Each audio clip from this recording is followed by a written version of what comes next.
अभी शिव जी का प्रिय महीना सावन चल रहा है। इस महीने शिव जी का अभिषेक रोज करना चाहिए। अभिषेक में नंदी की पूजा भी जरूर करें, वरना शिव पूजा अधूरी रह जाएगी।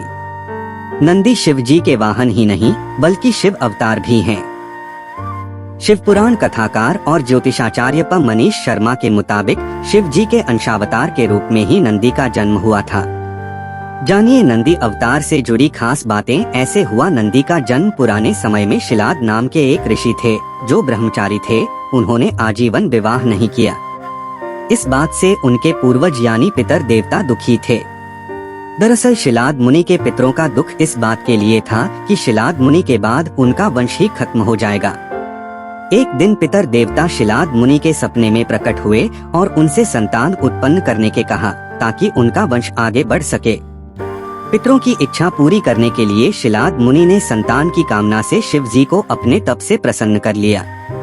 शिलाद मुनि की तप से प्रसन्न शिव जी प्रकट हुए तो मुनि ने वरदान में एक पुत्र मांगा।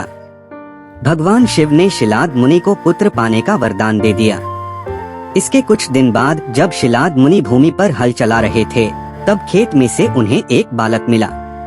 शिलाद ने उसका नाम नंदी रखा और शिव जी का आशीर्वाद मानकर उसका पालन करने लगे। एक दिन दो मुनि शिलाद के आश्रम आए।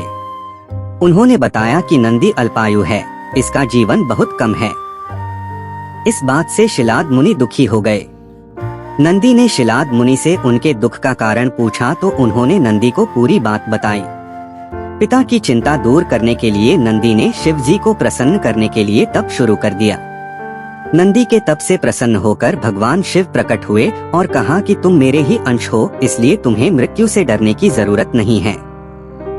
नंदी ने शिव जी प्रार्थना की कि वे उनकी सेवा में ही रहना चाहते हैं। इसके बाद शिव जी ने नंदी को अपना मुख्य गण और वाहन बना लिया। आमतौर पर शिव जी के भक्त पूजा के बाद नंदी के कान में अपनी मनोकामनाएं कहते हैं। इसके पीछे मान्यता ये है कि भगवान शिव हमेशा ध्यान में बैठे रहते हैं।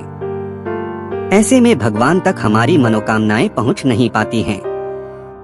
इस स्थिति में जब हम नंदी के काम में हमारी मनोकामनाएं कहते हैं तो शिव जी का ध्यान पूरा होने के बाद नंदी हमारी मनोकामनाएं शिव जी तक पहुंचा देते हैं। इसी मान्यता की वजह से नंदी के कान में मनोकामनाएं कही जाती हैं।